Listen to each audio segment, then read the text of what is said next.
Hey everyone, this is James from TDB here, bringing you another Inbetweenisode. So today I am going to be talking about a specific tea, the Nanqiao Purple Peacock that I bought from Taobao last year in 2025. So I do like to occasionally bring on teas that I have bought, and my buying in terms of prolificness has died down quite a bit. But I do definitely like to sample. I still buy quite a bit of tea. I sample different cakes and whatnot, but trying not to way over accumulate. I'm probably past that point, but trying to set some limits on that. So there are a few times a year though I will buy multiple of a tea. I rarely buy a tong. It's been several years since I bought a tong, but I will buy a few cakes here and there, and this is one of them. This one I ended up with something like 4 or 5 cakes of, and it's the Purple Peacock. Kind of an ugly, falling apart cake, so I'm not going to pull it out all the way. Teas We Like sells this. I have not actually had their version, but I was talking to my tea buddy, Sticky as he's known in the community, about this tea, and he was telling me how much he liked it and whatnot. And so I was like, well, let me go check on and see what's going on Taobao. And so I found it, and we bought a sample cake. And he seemed to think the sample cake was legit and stuff. And so we ended up splitting a tong. And a bunch of other people kind of sniffed and got word of it too, and the tea got bought out rather quickly. So that's kind of how this purchase ended up happening, and I'm quite satisfied with the quality of the tea, especially for the price. I believe it was just like 65, 70 bucks. So really quite an appealing price for a pretty decent tea. So let's zoom out a little bit and talk a little bit about just 2005 in Pu'er. Very interesting time period. Quantity and production for pretty much everyone was really ramping up during this period, and this is really where you see a lot of different Nanqiaos. Teas We Like in particular likes to source a lot of Nanqiaos from this period.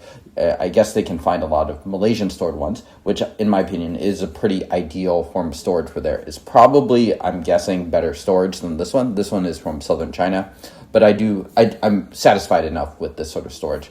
And Nanqiao in particular seemed to focus a lot on kind of Munghai County sort of teas, particularly Bulong. And that association seems to last for quite some time. I don't know if it's still ongoing, but you can find kind of Bulong commissions done all the way into the 2010s. Some of those have been stored by Yeon, so it's interesting to see that it wasn't just this flurry of activity around 2004, 2005, 2006, kind of most famously in the West, the Double Lion production, but there's a bunch more beyond that, including stuff like the Blue Peacock, which I think you can only find on King Timo or Taobao, as well as this tea, the Purple Peacock. This one, I think, in comparison to those, is a lot less smoky and a bit more ready to be consumed, a little bit more in that kind of incense thing. So this one, I think, passes the speed test for me quite a bit more than something like the Double Line, where I really admire the clarity and purity of flavor in the Double Line, but it's not one that I would want to drink terribly often. I think it's just past kind of that bare minimum threshold of being something that I would want to drink. But it really does have a very unique profile that is really fun to show different people, and it's inherently kind of polarizing. I think this tea, you could argue this tea is the better tea. It's the more balanced tea and the more ready to drink now, I think, for sure. Let's get into drinking this tea. Okay, so I have went ahead and I have made steeps 2 and 3 here already. So I'm going to take a smell of these leaves as well. Already drank steep number 1. This is definitely going to be a tea that I enjoyed enough that I'm going to not be halting the session. Some teas that I bring onto these in-between-isodes are purely for education, in which case I will drink what needs to be drank and I will call it there. In this case, this is a tea I enjoy quite a bit. In my opinion, this is just like kind of the definition of a well-balanced, nice tea from this specific era. Definitely tastes like kind of more of a factory profile. Definitely fairly old school. And it's very different from the Double Line. Is it from Bulong? I think it's possible. Bulong is a rather large area, so you can definitely have kind of a range of profiles. Could also be Bulong blended with other areas like, I don't know, Nanol or Bada or Mungsong, all of those different areas. But it has that kind of just like decent, strong, woody base that I really like.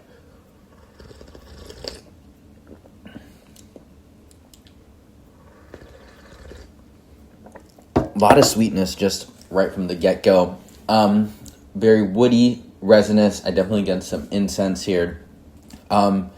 Hints at maybe a little bit of fruit, but not a ton. I also get a little bit of that kind of powdery texture. I'd say it's fairly minimal on that. I have had some sessions where that's a little more dominant.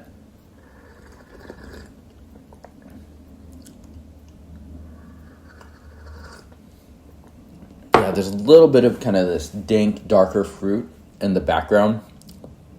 Maybe a bit of brassy raisin sweetness to this as well.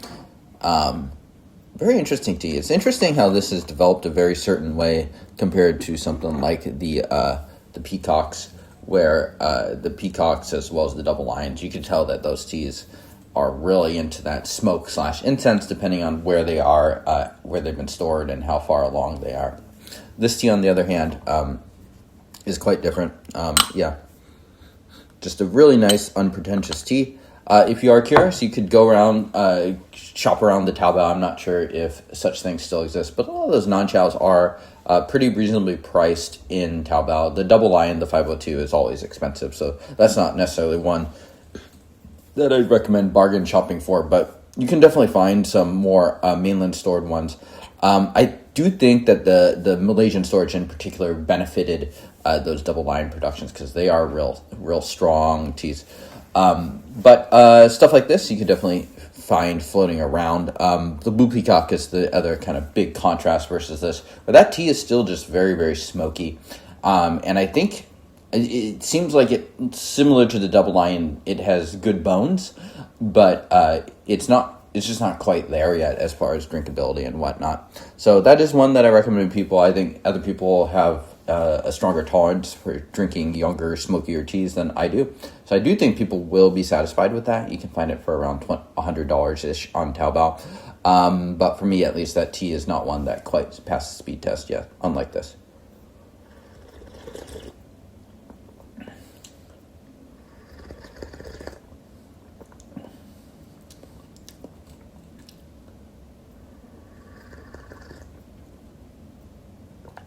Oily, resin, is just really well balanced. I mean, I think this tea will keep aging. It'll be fine.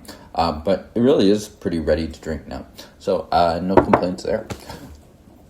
Let me know how you like this episode. I'm getting some nice aftertaste just lingering in the top of the throat here too.